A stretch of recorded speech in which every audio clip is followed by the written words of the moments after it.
Hello everyone, welcome to commerce Adda 24/7। My name is Aman Mehta और आज हम फिर से पढ़ने वाले हैं financial statements of a company. तो इससे पहले एक पार्ट हो चुका है, आज है second part of this chapter. तो हम पढ़ेंगे इसको और खत्म कर देंगे आज की ही क्लास में। तो चलिए स्टार्ट करते हैं आज की क्लास को। और वन शॉट में अगर आपको इस चैप्टर को देखना है या बाकी पूरा कोर्स हम यहाँ पे कंप्लीट कर चुके हैं, तो अगर वो आपको देखना है तो आपको आई बटन में पूरी प्लेलिस्ट का लिंक मिल जाएगा।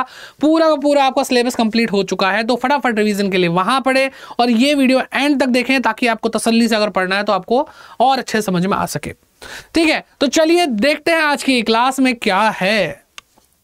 तो भाई हम आज पढ़ने वाले हैं इंपॉर्टेंस ऑफ फाइनेंशियल स्टेटमेंट। इससे पहले हमने एसेंशियल्स पढ़ लिए, इससे पहले हमने ऑब्जेक्टिव्स पढ़ लिए, इससे पहले हमने कैरेक्टरिस्टिक्स, नेचर और इसकी डेफिनेशन वगैरह सब कुछ पढ़ लिया, क्या क्या इंक्लूड होता है। ठीक है, आज हम इंपॉर्टेंस पढ़ेंगे। इंपॉर्टेंस क्या है इसकी? तो फाइनेंशियल स्टेटमेंट इसलिए इंपॉर्टेंट है because gaps between the management performance, के मैनेजमेंट जो परफॉर्म कर रही है एंड उससे जो एक्सपेक्टेशंस हैं, यानी भाई मैनेजमेंट है कौन, एम्प्लॉइज तो हैं, तो वो क्या परफॉर्म कर रहे हैं, उनसे एक्सपेक्टेशंस क्या है, उनके बीच का गैप हमें कौन बताता है बेटा? हमें बताता है, हमें समझ में आता है किससे? फाइनेंशियल स्टेटमेंट से आता है। ठीक, second point, financial statements provide basic input. यहां पे हमें बेसिक इनपुट मिलता है फॉर इंडस्ट्रियल टैक्सेशन, ठीक है, एंड अदर इकोनॉमिक पॉलिसीज। अब देखो, जैसे कई बार होता है कि अगर होता नहीं है कि अगर आपको किसी स्कीम के लिए अप्लाई करना है, बिजनेस लोन के लिए अप्लाई करना है, गवर्नमेंट ने कोई स्कीम निकाल रखी है स्टार्टअप्स के लिए या किसी चीज़ के लिए, तो उनके अलग अलग क्या होती है बेटा, कंडीशंस होती हैं। उनको फुलफिल करने के लिए आपको अपनी बैलेंस शीट दिखानी पड़ती है कि आपका इतना टर्नओवर है, तो आपको भाई ये स्कीम में आपको गवर्नमेंट आपकी थोड़ी सहायता करेगी आपका बिजनेस को बूस्ट करने के लिए। आजकल बहुत कुछ हो रहा है। तो भाई आपकी जो फाइनेंशियल स्टेटमेंट है वही देखने के बाद तो सारी चीजें हो पाएंगी। तो इंडस्ट्रियल टैक्सेशन हो गया या अदर इकोनॉमिक पॉलिसीज हो गए, वो भी बेटा आपकी फाइनेंशियल स्टेटमेंट पे ही टिकी होती हैं और वहां पे ये फाइनेंशियल स्टेटमेंट बेसिक इनपुट की तरह यूज किया जाता है। ठीक, तो इसलिए भी बेटा हमारी फाइनेंशियल स्टेटमेंट हमारे लिए इंपॉर्टेंट होती है। थर्ड पॉइंट पे आते हैं, financial statements forms the basis for granting credit. अगर भाई आप बैंक के पास जाओगे, भैया लोन दे दो, तो वो बोलेंगे भाई अपनी बैलेंस शीट, अपनी फाइनेंशियल स्टेटमेंट दिखाओ कि तुम कर क्या रहे हो आजकल, तुम्हारी परफॉर्मेंस चेक करेंगे पहले कि तुम प्रॉफिट कमाते हो, लॉस में जाते हो, तुम्हारी फाइनेंशियल पोजीशन देखेंगे, भाई तुमने ज्यादा कर्जा ले रखा तो तुम्हें और नहीं देंगे। तो ये सारी चीजें फाइनेंशियल स्टेटमेंट से ही पता चलती है और इसी से इनको क्रेडिट ग्रांट होता है। क्रेडिट मतलब उधार मिलता है, किससे बेटा? बैंक से, लेंडर्स से, इन सब से। ओके, फिर आता है fourth point, financial statements help the investor to assess long term and short term solvency as well as the profitability of the concern. तो फाइनेंशियल स्टेटमेंट हमें क्या करता है बेटा, जो हमारे इन्वेस्टर्स हैं उनकी हेल्प करता है कि वो एसेस कर पाए कि भाई लॉन्ग टर्म में इनका क्या चल रहा है, भाई सॉल्वेंट रहेंगे या नहीं रहेंगे, और ये शॉर्ट टर्म में सॉल्वेंसी इनकी कैसी है, यानी ये अपनी ऑब्लिगेशंस को हैंडल करने के लिए, उसको पे ऑफ करने के लिए सक्षम है या नहीं है। ठीक है, साथ ही साथ वो प्रॉफिटेबिलिटी भी देख पाते हैं जो इन्वेस्टर्स होते हैं। शार्क टैंक तो आपने देखा ही होगा, है ना? तो बहुत सारी चीज़ें वो पूछते हैं। तो ये सब क्या है, ये वही है, फाइनेंशियल स्टेटमेंट से रिलेटेड टर्म्स पूछते हैं वो। फिफ्थ पॉइंट क्या आता है बेटा, financial statements help trade association जो होती हैं for various purpose such as providing service and protection to their members. तो भाई जो मान लो आप किसी एक स्पेसिफिक इंडस्ट्री में काम करते हो, टेक्सटाइल इंडस्ट्री है या फिर आपकी डेयरी इंडस्ट्री है, तो ये सारी इंडस्ट्री होती है, तो सारी के सारे जो बिजनेसेस उसके अंदर इन्वॉल्व हैं वो एसोसिएशन के रूप में भी काम करते हैं। ट्रेड एसोसिएशन जो होती हैं अलग अलग पर्पज से वो बनाई जाती हैं, तो एक दूसरे को सर्व करने के लिए, प्रोटेक्ट करने के लिए भी भाई उनके बीच में एक गठन होता है, उनके बीच में एक कोऑर्डिनेशन होता है। तो वो भी फाइनेंशियल स्टेटमेंट के इंफॉर्मेशन के बेसिस पे ही सारे एक्ट करते हैं। ठीक, फिर बात करते हैं लिमिटेशन की, फाइनेंशियल स्टेटमेंट की लिमिटेशंस भी होती हैं भाई। अब भाई देखो, अकाउंटिंग की लिमिटेशन है तो अकाउंटिंग से ही फाइनेंशियल स्टेटमेंट बनती है, तो उसकी भी लिमिटेशंस होंगी ही। तो information given in financial statement is historical in nature and does not reflect the future. तो सबसे बेकार बात है, यानी लिमिटेशन में बेकार बातें ही होंगी कि हिस्टोरिकल नेचर की पुरानी बातें करते हैं, does not reflect the future, future को रिफ्लेक्ट नहीं करते। First point done. फिर आता है second point, financial statements are the outcome of accounting concept and convention combined with the personal judgement. कि भाई देखो, आप अकाउंटिंग कंसेप्ट लगाते हो, अच्छी बात है, आप कन्वेंशंस लगाते हो, अवधारणाएं, मतलब जो आपको लगता है अकाउंटिंग की वो आपने जो पढ़ी है वो लगाते हो, ठीक है, लेकिन उसके साथ आप पर्सनल जजमेंट मिक्स कर देते हो, तो भाई पर्सनल जजमेंट कुछ भी हो सकते हैं और उस वजह से भाई एक ह्यूमन इंटरवेंशन है और ह्यूमन एरर आने के चांसेस बन जाते हैं फाइनेंशियल स्टेटमेंट में। ठीक है, कि भाई मुझे क्या लगता है मैं उस हिसाब से अकाउंटिंग कर रहा हूँ, तो कुछ ना कुछ तो भाई आ ही जाता है ना, तो इस वजह से हमारी अकाउंटिंग थोड़ी पॉल्यूटेड हो जाती है। फिर the financial statements can be prepared on the basis of different accounting practices, अलग अलग अकाउंटिंग प्रैक्टिसेस के बेसिस पर हम अपने फाइनेंशियल स्टेटमेंट को प्रिपेयर करते हैं। प्रॉफिट अर्न और loss suffered will be different under different assumption, तो अभी पिछली क्लास में भी हमने देखा था कि हम अलग अलग तरह के मेथड यूज करते हैं डेप्रिसिएशन के लिए, तो भाई स्ट्रेट लाइन मेथड लगाऊं या WDV मेथड लगाऊं, तो वो मुझ पर डिपेंड करता है, और अगर मैं अलग अलग मेथड लगाऊंगा तो अलग अलग अकाउंटिंग प्रैक्टिसेस की वजह से आपका जो प्रॉफिट है या जो लॉस है वो अलग अलग आ सकता है, तो ये भी बेटा एक लिमिटेशन ही है। Financial statements ignore the qualitative element, financial statement quality की बात ही नहीं करती, वो सिर्फ क्वांटिटी संख्याओं की बात करती है। It ignores the price level changes, ये प्राइस लेवल चेंजेस को इग्नोर करते हैं, of present market value of the assets and as different asset as shown at the historical cost. अब आपने अगर मान लो एक बिल्डिंग ली 2 लाख रुपए की, तो आपने अगर बैलेंस शीट में देखा तो 2 लाख ही दिखाओगे, आज भले वो 2 करोड़ की हो चुकी है, आप नहीं दिखा सकते, ठीक है, हिस्टोरिकल नेचर होता है और वहां पे प्राइस लेवल चेंजेस को नहीं देखा जा रहा ऑब्वियसली। तो आई होप ये भी बात समझ में आ गई है। फिर बात करते हैं users interested in financial statements, तो फाइनेंशियल स्टेटमेंट में कौन कौन लोग इंटरेस्ट होते हैं उसके बारे में बात करते हैं, और 2 कैटेगरी बनाई है, एक है भाई इंटरनल यूजर अंदर के लोग, और एक्सटर्नल यूजर यानी बाहर के लोग। अंदर कौन है भाई, ओनर है, मालिक है, वो खुद जानना चाहता है कि भाई मैंने पैसा लगाया तो कमा कितना रहा हूं मैं। मैनेजमेंट ये वो है जो चला रहे हैं बिजनेस को, तो भाई सही तरीके से चलाना चाहते हैं तभी इनको सैलरी मिलेगी, और सैलरी मिलेगी तो भाई उसके लिए पहले क्या चाहिए, पहले फाइनेंशियल स्टेटमेंट देख करके पहले सही तरीके से काम तो कर लेंगे। एम्प्लॉयज, इनको भाई अपने बोनस की पड़ी रहती है, सैलरी की पड़ी रहती है, ये सिक्योर है या नहीं है, तो ये भी देखना चाहते हैं। कंपनी का प्रॉफिट हो रहा है तो ठीक है, प्रॉफिट हो रहा है इसका मतलब भाई मेरी कंपनी अच्छी चल रही, मेरी कंपनी अच्छी चल रही तो मैं सिक्योर हूँ, कंपनी बंद नहीं होगी ना। फिर एक्सटर्नल यूजर के बारे में बात करते हैं, दीज इंक्लूड द फॉलोइंग। अब यहाँ पे बैंक्स आते हैं, फाइनेंशियल इंस्टीट्यूशन आते हैं जो आपको फाइनेंस में मदद करते हैं, पैसा देते हैं, उधार देते हैं, ठीक है, आपके पैसे को हैंडल करने का काम करते हैं।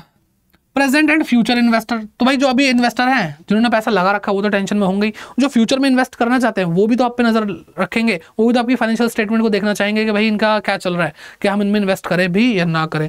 फिर क्रेडिटर हो गए, सप्लायर हो गए, जो आपको सामान स्टॉक उधार दे रहे हैं, तो भाई उधार भी तब तक मिलता है जब तक आपकी पोजीशन अच्छी है, बुरे वक्त में कोई साथ नहीं देता, ठीक। तो क्रेडिटर सप्लायर भी आपकी फाइनेंशियल स्टेटमेंट को देख कर ही आपसे डीलिंग करेंगे। गवर्नमेंट और उसकी अथॉरिटीज, तो भाई यहाँ पे क्या है, इनकम टैक्स डिपार्टमेंट है, और क्या है एक्साइज ड्यूटी जो लगती है उसके लिए ईडी जो डिपार्टमेंट होता है, और क्या है भाई GST जो लगता है, तो गुड्स एंड सर्विसेज टैक्स का एक अलग से डिपार्टमेंट है, इनडायरेक्ट टैक्सेस का। तो वो सारे लोग कहाँ से देखेंगे भाई आपका जो टैक्स लगेगा वो कैसे लगेगा, वो लगेगा फाइनेंशियल स्टेटमेंट से लगेगा, ठीक है।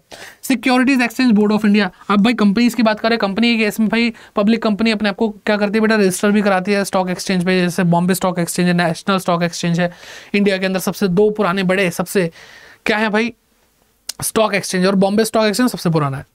तो उस पर लिस्ट कराने के लिए भाई कुछ कंडीशंस होती हैं कि आपके पोजीशन और आपके प्रॉफिट्स इतने होनी चाहिए, तो बेटा वहाँ पे भी फाइनेंशियल स्टेटमेंट को देखकर ही जो सेबी है वो आपको अलाउ करता है। और कंज्यूमर और कस्टमर की बात करते हैं, तो भाई पब्लिकली हम क्या कहते हैं, अपने जो बैलेंस शीट्स हैं या अपनी परफॉर्मेंस है वो शेयर करते ही है एज अ कंपनी, क्योंकि पब्लिक से हमारा क्या होता है बेटा, डायरेक्ट रिलेशन होता है कहीं ना कहीं। तो भाई कंज्यूमर और कस्टमर को भी जानने का हक है कि भाई जो हमारे बीच में हमारे सोसाइटी के रिसोर्सेज को यूज़ कर रहे हैं वो किस तरीके से काम कर रहे हैं, तो वो भी कस्टमर जो हो गए, कंज्यूमर जो हो गए, पब्लिक जो है वो फाइनेंशियल स्टेटमेंट से में इंटरेस्टेड होती है, उनको देखती है और एनालाइज करती है, ठीक है। तो ये सारी चीज़ें हमने पढ़ ली। अब बात करते हैं कि बैलेंस शीट कैसे दिखती है, ठीक है। बैलेंस शीट कैसे दिखती है, तो एक इतना तो भाई इतनी बड़ी बैलेंस शीट है तो उसको हमें अच्छे से देखना पड़ेगा, तो थोड़ा सा इसको मैं 1 मिनट दीजिए, अभी दिखाते हैं आपको बढ़िया तरीके से। हाँ अब देखो, तो भाई मैंने इसको जूम कर लिया है। पहली बात तो ये जो शेड्यूल 3 ऑफ कंपनीज एक्ट 2013 है उसके हिसाब से बनाई जाती है। कॉलम देख लो बेटा, 1 2 3 4 कॉलम है, ठीक है। पहला तो पर्टिकुलर्स का कॉलम है, इसको देख लो, पर्टिकुलर्स का कॉलम है जिसमें आपको वर्टिकल बनाना है। कंपनी की बैलेंस शीट है तो वर्टिकल बनेगी। तो सबसे पहले आएगा इक्विटी एंड लायबिलिटीज, ठीक है। पहले आप जो बैलेंस शीट देखते थे हॉरिजॉन्टल होती थी, उसमें आपको लेफ्ट हैंड पे क्या दिखाई देता था बेटा, लायबिलिटी, राइट हैंड पे आपको असेट्स दिखाई देती थी। तो ये अब ऊपर पहले इक्विटी और लायबिलिटी आ रहा है और उसके कुछ हेड्स हैं। तो मेजर अगर हम बात करें 3 हेड है, यहाँ पे 4 लिखा है, यहाँ पे 3 लिखना है हमें, ठीक है। मेजर 3 हेड है। पहला है शेयर होल्डर फंड। तो शेयर होल्डर कौन है बेटा? मालिक लोग हैं जिन्होंने शेयर्स खरीदे और अपना पैसा दिया और वो मालिक बन गए हैं, थोड़े थोड़े फ्रैक्शनल मालिक, ठीक है। तो उन्होंने शेयर कैपिटल लगाया, तो शेयर होल्डर फंड में शेयर कैपिटल आएगी। रिजर्व एंड सरप्लस, जितने भी प्रॉफिट से रिजर्व बनाए हैं या सरप्लस यानी जो भी प्रॉफिट एंड लॉस का जो इनका बैलेंस है वो, तो ये भी किसका पैसा है बेटा? शेयर होल्डर का है, तो शेयर होल्डर फंड में आ रहा है। Money received against share warrant, तो शेयर वारंट के अगेंस्ट जो मनी रिसीव होती है वो भी इसका पार्ट बनती है। तो ये सारा का सारा पैसा किसका बेटा? एक तरह से शेयर होल्डर फंड का, शेयर होल्डर का पैसा है। और जो आप कैपिटल लिखते थे, अब अल्टीमेटली वो क्या है, उसने जगह ले ली है शेयर होल्डर फंड की, मतलब शेयर होल्डर फंड ने उसकी जगह ले ली है। फिर दूसरा आता है बेटा, अच्छा 1 2 3 4 सही है। तो share application money pending allotment, क्या आपने शेयर एप्लीकेशन का पैसा ले लिया लेकिन आपने अलॉट नहीं करा, तो वो भी यहाँ पे आता है। तो वो भी आपकी लायबिलिटी है कि पैसा ले लिया, अब आप शेयर तो अलॉट करो, तो लायबिलिटी ही है आपकी। फिर non current liability, non current liability क्या होती है? नॉन करंट लायबिलिटी वो लायबिलिटी होती है जो 12 महीने 1 साल से ज़्यादा टाइम लेती है पे करने के लिए, यानी हम उसको 12 महीने के बाद पे करेंगे, ठीक है। इसके अंदर बहुत सारी चीज़ें आती है। Long term borrowing, long term borrowing क्या हो सकती है बेटा? लॉन्ग टर्म बोरोइंग हो सकती है आपकी, आपका टर्म लोन हो सकता है, बैंक से आपने बहुत लंबे समय के लिए लोन ले रखा है, आपने डिबेंचर ले रखा है, पब्लिक डिपॉजिट है, वो सब यहाँ पे आता है। फिर डेफर्ड टैक्स लायबिलिटी, ऐसी टैक्स लायबिलिटी जो आप 1 साल के बाद ही पे करने वाले हैं। फिर अदर लॉन्ग टर्म लाइबिलिटीज, जो भाई इधर इधर और इसमें नहीं आ रही, वो अदर लॉन्ग टर्म लाइबिलिटी में आएगी। और फिर लास्ट में आएगा लॉन्ग टर्म प्रोविजन, यानी आपने ऐसे कोई प्रोविजंस बना रखे हैं जो आपको 12 महीने के बाद तक भी डील करने हैं, उसको हैंडल करना है। तो सर आप अभी बता रहे थे लॉन्ग टर्म बोरोइंग के अंदर क्या क्या आता है? टर्म लोन आता है और क्या आता है? डिबेंचर्स आता है, सब कुछ आता है। तो सर इसमें एक एक चीज़ लिखी क्यों नहीं है? तो बेटा यहाँ पे आपको एक कॉलम दिख रहा होगा नोट्स का, क्या दिख रहा है बेटा? नोट्स का कॉलम दिख रहा है। तो जैसे मान लो कि भाई किसी भी एक हेडिंग के अंदर क्या है, बहुत सारी डिटेल्स हैं, तो उसको हम यहाँ पे रायते की तरह नहीं फैलाते। जैसे मान लो पहला नोट बनाना पड़ रहा, तो मैंने यहाँ पे लिखा नंबर 1। फिर जब बैलेंस शीट बंद करूंगा मैं, उसके बाद मैं उसकी डिटेलिंग लिखूंगा, उसको बोलूंगा मैं नोट्स टू अकाउंट। क्या बोलूंगा बेटा? Notes to account. वो मैं आपको अभी दिखाता हूँ कैसे बनाएंगे, बहुत आसान है, बहुत ही आसान है, ठीक है। तो नोट्स टू अकाउंट बनते हैं, यानी इसके अंदर और बहुत सारी जो चीज़ें आती हैं, जैसे शेयर कैपिटल की बात कर ले तो इसके अंदर इक्विटी शेयर्स भी हो सकता है, प्रेफरेंस शेयर भी हो सकता है, तो वो आता है। रिजर्व एंड सरप्लस की बात कर ले, कैपिटल रिजर्व होता है, जर्नल रिजर्व होता है, statement of profit and loss का प्रॉफिट होता है, वो सारी चीज़ें आती है। तो डिटेलिंग क्या कहते हैं, हम नोट्स में दिखाते हैं उसको, और नोट्स में दिखा करके यहाँ पे नोट नंबर लिख देते हैं, और हमें पता चल जाता है कि भाई जो अमाउंट आपको दिखाई दे रहा है वो नोट नंबर 1 में 2 में जा करके देख लो, आपको पूरी डिटेल पता चल जाएगी ये अमाउंट कितना कैसे आया, ठीक है। फिर आते हैं करंट लाइबिलिटी पे, जो विद इन 12 मंथ पेएबल होती हैं। अब जैसे शॉर्ट टर्म बोरोइंग, आपने 12 महीने से कम के लिए कोई उधार ले रखा है पैसा, ठीक। और ट्रेड पेएबल्स, इसके अंदर क्या आता है बेटा? क्रेडिटर्स आते हैं, क्रेडिटर आते हैं, बिल पेएबल्स आते हैं। अदर करंट लाइबिलिटीज जो इसमें और लास्ट वाले में ना आए, तो वो अदर करंट लाइबिलिटीज में आती हैं। फिर लास्ट में आता है शॉर्ट टर्म प्रोविजन, वो प्रोविजन जो 12 महीने के अंदर अंदर सेटल हो जाएंगे, ठीक है। तो ये हो गया, ये आपकी पूरी क्या हो गई बेटा? आपकी लाइबिलिटी साइड होगी, यहाँ पे टोटल कर देना, ठीक। यहाँ पे 2 कॉलम क्यों लिखे हैं वो भी देख लो जरा यहाँ पे, अरे रे यहाँ पे 2 कॉलम क्यों लिखे हैं वो देखो जरा। लिखा figure for current reporting period, यानी ये जो करंट ईयर का है, और ये क्या है बेटा? ये है figure for the previous reporting period. तो आपको 2 साल का, पिछले साल का और इस साल का दिखाना, ताकि थोड़ा इजीली कंपेयर हो पाए, ठीक है। अब बात करते हैं असेट्स की। असेट्स में बेटा यहाँ पे लिखेंगे नंबर 2 असेट, और उसके अंदर हेडिंग आएगी, फिर सब हेडिंग आएगी, फिर सब हेडिंग आएगी। तो पहली इसमें 2 ही मेन हेडिंग है, नंबर 1 नंबर 2, यानी नॉन करंट असेट, यानी जो 12 महीने से ज़्यादा तक हमारे पास रहेंगी, जिसको हम सेल करने के पर्पज से नहीं खरीदते हैं, ठीक। जैसे फिक्स्ड असेट, इसके अंदर पहला क्या है? Fixed asset. फिक्स्ड असेट के अंदर क्या आता है बेटा? Tangible asset, intangible asset, work capital work in progress, या फिर इनटेंजिबल असेट अंडर डेवलपमेंट। तो भाई इसको देखो जरा। टेंजिबल असेट आपको बताता हूँ, टेंजिबल असेट क्या होती है बेटा? जिसको हम छू सकते हैं, देख सकते हैं, जैसे बिल्डिंग हो गया, फर्नीचर हो गया, मशीनरी हो गया। फिर इनटेंजिबल असेट के बारे में बात करते हैं, जैसे गुडविल है, कॉपीराइट है, पेटेंट है, जिनको हम छू नहीं सकते, देख नहीं सकते। और फिर आता है कैपिटल वर्क इन प्रोग्रेस। अब अगर कोई मैं टेंजिबल असेट बनवा रहा हूँ, जैसे मैंने बिल्डिंग बनी बनाई नहीं खरीदी, मैं बनवा रहा हूँ, तो जितनी जितनी बनती जा रही है वो भी तो मेरी असेट बनती जा रही है, तो मैं उसको रिकॉर्ड कर रहा हूँ, तो वो क्या है? Capital work in progress. फिर है इंटेंजिबल असेट अंडर डेवलपमेंट। अब मान लो कि कोई रिसर्च चल रही है, भाई मेरा फार्मास्यूटिकल कंपनी है, फार्मास्यूटिकल कंपनी जानते हो जो दवाइयाँ बनाती है, तो भाई कोई वैक्सीन बनवा रहा हूँ मैं, कोई नई बीमारी है या कुछ ऐसा हुआ है, तो उस पर खर्चा होता रहता है। तो जैसे अगर मैं वो दवाई बना दूंगा, तो उससे क्या होगा बेटा? उसका पेटेंट राइट होगा, पेटेंट मेरा हो जाएगा, और पेटेंट क्या है बेटा, हमारी इंटेंजिबल एसेट है। तो जैसे जैसे उस पर रिसर्च हो रही है तो उस पर भी खर्चा हो रहा होगा, तो वो क्या है बेटा, हमारी एक इंटेंजिबल एसेट है जो अंडर डेवलपमेंट में है, तो वो भी हमारी एसेट्स में ही शो होगी। ठीक है, तो ए में क्या आ गया, फिक्स्ड एसेट आ गया। फिर इसी के अंदर नॉन करंट एसेट के अंदर नॉन करंट इन्वेस्टमेंट होती है, इन्वेस्टमेंट जो 12 महीने से ज्यादा के लिए हम होल्ड करते हैं। फिर डेफर्ड टैक्स असेट्स होती हैं। टैक्स असेट का मतलब क्या हो गया बेटा, कि हम रिफंड, जो पैसा कई बार क्या होता है कि हमें इनकम टैक्स देना पड़ता है, कई बार हमारे लॉसेस अगर हो जाते हैं और हमें डिडक्शंस मिलती हैं, ये इनकम टैक्स का खेल है, खैर आपको शायद इतना अच्छे से समझ में ना आए, लेकिन कई बार क्या होता है हमें डिडक्शंस मिलते हैं। अगर आप कभी अपने पेरेंट्स के साथ बैठना, जो टैक्स फाइल वगैरह करते हैं, टैक्स रिटर्न फाइल करते हैं, तो वो बताएंगे आपको कि भाई जो इंश्योरेंस कराते हैं या LIC वगैरह का डिडक्शंस मिलती हैं, तो उससे टैक्स कम हो जाता है टैक्स सेविंग के नाम पे। तो कभी कभी टैक्स जो आता है ना वो माइनस में आता है, जो टैक्स आता है वो माइनस में आता है। इसका मतलब क्या, कि आपको गवर्नमेंट वापस करेगी आपका पैसा, तो वो आपकी टैक्स असेट है। तो डेफर्ड टैक्स असेट मतलब जो आपको 12 महीने के बाद ही मिलेगी, ठीक है, तब तक आपकी वो असेट के रूप में बनी रहेगी। फिर आता है long term loans and advances, कि भाई आपकी कंपनी ने किसी को लोन दे रखा है, एडवांस दे रखा है लॉन्ग टर्म के लिए, तो वो भी आपकी क्या है बेटा, फिक्स्ड असेट है, एक नॉन करंट असेट है। फिक्स्ड असेट तो नहीं, नॉन करंट असेट बोलूंगा मैं उसको। फिर आता है अदर नॉन करंट असेट्स, तो जो इन सब में नहीं आएगी वो बेटा इसमें आ जाएगी, क्योंकि ये कैटेगरी हमें छोड़ के रखनी पड़ती है। कभी कभी कुछ ऐसी चीज़ होती है जो हमने कभी सोची नहीं होती। फिर आता है करंट असेट्स, दूसरा पॉइंट, जो 12 महीने के अंदर अंदर अपना इकोनॉमिक बेनिफिट हमें दे जाए, वो है हमारी करंट असेट्स। तो क्या है भाई करंट असेट, करंट इन्वेस्टमेंट हमारी जो 12 महीने के अंदर अंदर हम इन्वेस्टमेंट बेच देंगे, वो इन्वेंट्रीज यानी स्टॉक वगैरह। फिर ट्रेड रिसीवेबल, जिसके अंदर डेटर्स आते हैं, बिल रिसीवेबल आते हैं। कैश एंड कैश इक्विवेलेंट, जिसके अंदर भाई कैश आता है, कैश एट बैंक आता है, और मार्केटेबल सिक्योरिटीज आ जाती हैं। फिर short term loan and advances, कि भाई छोटे समय के लिए, कम समय के लिए, 12 महीने से कम समय के लिए हमने लोन या एडवांस दे रखा है किसी को। और बाकी अदर करंट असेट जो इन सब में नहीं आएगा वो इसमें आ जाएगा। तो मैंने आपको एक एक आइटम को एक्सप्लेन कर दिया, आई होप आपको क्लियर है, और आपको ये जो 4 कॉलम हैं वो आपको पता होना चाहिए, ये और ये। ठीक, चलिए इसके बाद हम बात करते हैं भाई नोट्स टू अकाउंट की। यहीं पे मैं आपको दिखा दूंगा, लेकिन नोट्स टू अकाउंट बताएंगे आपको statement of profit and loss के बाद, क्योंकि यहां पे भी नोट्स हैं। तो नोट्स होते हैं, आपको अच्छे से समझा देंगे कैसे होगा। तो भाई यहां पे क्या कॉलम देख लो ध्यान से, पर्टिकुलर का कॉलम है, नोट्स का कॉलम है, figures for the current year और रिपोर्टिंग पीरियड, ठीक है, करंट रिपोर्टिंग पीरियड यानी करंट ईयर का जो भी डाटा है, और figures for the previous reporting period यानी पिछले साल का कोई डाटा है तो वो यहाँ पे लिखा जाएगा। ठीक है, चलो भाई अब देखना शुरू करते हैं इसको। तो मेन तो यही है, इसको समझना है। तो बेटा यहाँ पे देखो रेवेन्यू फ्रॉम ऑपरेशन, यानी आपको जो मेन काम है, ठीक है, मेन कोर्स ऑफ बिजनेस है, उससे जो आपकी इनकम होती है। जैसे मोबाइल का काम है तो भाई मोबाइल खरीदते बेचते हैं हम, मान लो कन्फेक्शनरी स्टोर है तो हम चॉकलेट्स, पेस्ट्रीज ये सब बेचते हैं, तो हमारा मेन काम वही है। तो ये होता है हमारा रेवेन्यू फ्रॉम ऑपरेशन, जिसको आप सेल्स बोलते हैं। क्या बोलते हैं बेटा, सेल्स बोलते हैं। तो यहाँ पे आएगा वो अमाउंट। और इससे अगला चैप्टर क्या पढ़ेंगे बेटा, फाइनेंशियल स्टेटमेंट एनालिसिस पढ़ेंगे, तो वो भी बेटा बहुत इंपॉर्टेंट है। ये समझ में आएगा तभी तो फाइनेंशियल स्टेटमेंट को एनालाइज करेंगे, तो स्टेटमेंट तो समझ लो पहले।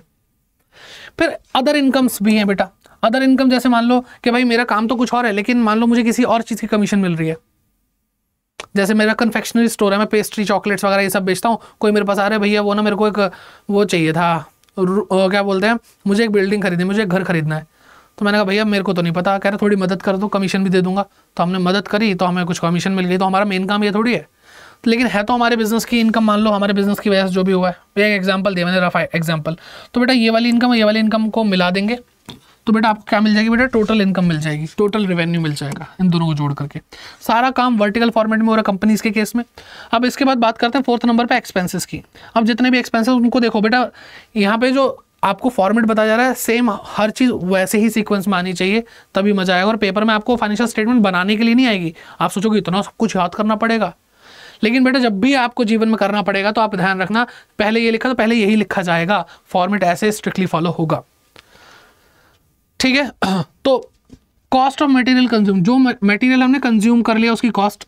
Purchase of stock in trade, यानी जो परचेजेस आप लिखते थे। Change in inventory of finished goods, WIP, stock in trade, तो आपने जो स्टॉक खरीदा या फिर कोई स्टॉक आप बनवा रहे थे तो अभी बना नहीं है पूरा, थोड़ा सा रह रहा है। और फिनिश गुड्स, जो आपका माल बन के तैयार है, तो बेटा वो सारी चीज़ों में जो भी चेंजेस आते हैं वो लिखे जाएंगे। एम्प्लॉय बेनिफिट एक्सपेंसेस, तो एम्प्लॉय को जो भी बेनिफिट एक्सपेंसेस दे रहे हैं, जो भी बोनस दे रहे हैं, कमीशन दे रहे हैं या सैलरी वैलरी दे रहे हैं, वो सब यहाँ आ जाएगी। फाइनेंस कॉस्ट के भाई मैंने कहीं इंटरेस्ट पे करा, डिविडेंड पे करा, वो यहाँ पे आ जाएगा। डेप्रिसिएशन एंड अमोर्टाइजेशन एक्सपेंसेस वो यहाँ पे आ जाएंगे। डेप्रिसिएशन किस पे लगता है? टेंजिबल एसेट पे लगता है। अमोर्टाइजेशन किसकी होती है बेटा? इनटेंजिबल एसेट्स की होती है। दोनों का मतलब क्या होता है?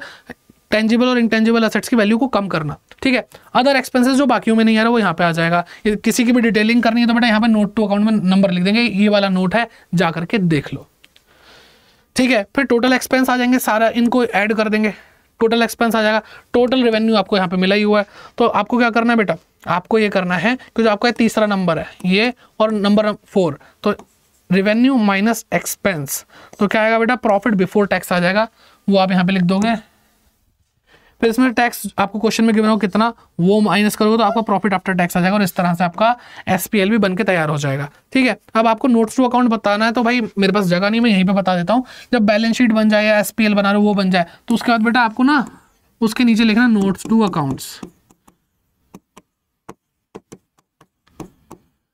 ठीक है। नंबर 1, मान लो भाई मैं क्या कर रहा हूँ, मैं लॉन्ग टर्म बोरोइंग के ऊपर बना रहा हूँ, ठीक है। लॉन्ग टर्म बोरोइंग, तो लिखा मैंने long term borrowing, imaginary number लेकर आपको समझा रहा हूं। लिखा मैंने यहाँ पे क्या, जैसे term loan from SBI, SBI से मैंने लोन ले रखा है, मान लो 5 लाख का ले रखा है, वो आ गया। फिर 10% डिवेंचर्स, वो आ गया। कितना बेटा? मान लो ये ले रखा मैंने 8 लाख का डिवेंचर से, तो टोटल मेरी लॉन्ग टर्म बोरोइंग कितनी होगी बेटा? 13 लाख रुपए की होगी, 13 लाख रुपए होगी। तो ये लॉन्ग टर्म बोरोइंग के आगे मैं नोट में लिखूंगा नंबर 1 और यहाँ पे लिखूंगा 13 लाख रुपीज। अब किसी को जानना है 13 लाख कहाँ से आया, तो वो क्या करेगा बेटा? नोट नंबर 1 में जाएगा और जाकर के यहाँ पे चेक कर लेगा। और ये बात समझ में बहुत सिंपल है, ठीक है। तो मैंने आपको बैलेंस शीट भी समझा दी, मैंने आपको statement of profit and loss भी समझा दिया। आई होप आपको समझ में आ गया होगा। और बाकी भाई ये चैप्टर इसी तरीके से हमने प्यार से खत्म कर लिया है। कोई भी दिक्कत परेशानी है तो कमेंट बॉक्स में कमेंट करके ज़रूर पूछिए। और बाकी सीयूईटी के लिए भी अगर आप प्रिपेयर कर रहे हो तो हमारे साथ आप जुड़ सकते हैं। और कैसे जुड़ सकते हैं भाई? समर्थ बैच, समर्थ 2.0 फ्रेश बैच आया है, इसमें आप एनरोल करेंगे, आपका क्लास 12 की भी प्रिपरेशन रहेगी, क्योंकि सिलेबस बहुत सेम है, ऑलमोस्ट सेम है, बल्कि सीयूटी में ज़्यादा है, आपकी पूरी क्लास 12 को कवर करता है। तो आप इसमें जुड़ेंगे तो आपको इंग्लिश हिंदी सेक्शन 1 की भी समझाई जाएगी, आपको कॉमर्स के सारे डोमेन, अकाउंटेंसी, बीएसटी, इकोनॉमिक्स और मैथमेटिक्स सब समझाया जाएगा। जर्नल टेस्ट की प्रिपरेशन का सेक्शन 3 भी आपको मिलेगा यहाँ पे पढ़ने को। तो आपको जब भी एनरोल करना है तो आप कोड लगाएंगे Y550, जिससे आपको मैक्सिमम डिस्काउंट भी मिलेगा, ठीक। और कैसे आप कर सकते हैं? अड्डा 24/7 ऐप डाउनलोड करके कर सकते हैं, या फिर आप गूगल पे जाएंगे, अड्डा 24/7 सर्च करेंगे, आपको पहली जो वेबसाइट दिख रही है adda247.com, वहाँ पे आपको जाना है। करना क्या भाई? ऑल कोर्सेज पे क्लिक करना है, राइट हैंड पर अंडरग्रेड एंट्रेंस एग्जाम होगा, वहाँ पे क्लिक करना है, सीयूटी सेलेक्ट करना है और सीयूटी कॉमर्स पे जाना है। यहाँ पे आपको समर्थ बैच दिख रहा है। और अगर आप ये वीडियो बाद में देख रहे हैं और आपको कोई कोर्स लेना तो कोई भी कोर्स लीजिए, कोड सेम रहेगा। और आपको करना क्या है? उस कोर्स पे जाकर बाय नाउ पे क्लिक करना है। अभी जो भी आपको 6799 का प्राइस दिख रहा है, यानी 6800 रुपये ऑलमोस्ट, उस पर आप कोड लगाएंगे क्या? Y550, ठीक है, Y550। हर चीज़ पे आपको यहाँ पे डिस्काउंट मिल जाएगा इस कोड के थ्रू। अप्लाई करते 6639 का हो जाएगा बेटा, ठीक है। लगभग 200 रुपये का डिस्काउंट, 1359 का डिस्काउंट ओवरऑल मिल रहा है इस पर, ठीक है। 17% डिस्काउंट है। अगर आप किसी फेस्टिवल के टाइम पे लेते हैं तो और एक्स्ट्रा डिस्काउंट मिल सकता है, ठीक है। तो बस यही थी आज की क्लास में, और आई होप आपको ये क्लास अच्छी लगी होगी, सेशन अच्छा लगा होगा। तो आपको क्या करना है भाई? इस सेशन को पूरा प्यार देना है, ठीक है। मॉक टेस्ट भी आपको अवेलेबल मिल जाएंगे। प्यार कैसे देंगे बेटा? लाइक करके सबके साथ ये शेयर करना है सेशन, कमेंट करके आपको इस क्लास का ऑनेस्ट फीडबैक देना है कि आपको क्लासेस कैसी लग रही हैं। पर्सनली आकर मैं देखता हूँ, बहुत मोटिवेशन फील होती है। एंड सब्सक्राइब करना है इस चैनल को अगर आप इस चैनल पर नए आए हैं तो, ठीक है। तो इसी तरह से पढ़ते रहिए, मिलते हैं आपसे नेक्स्ट क्लास में, तब तक के लिए bye bye, take care and keep growing.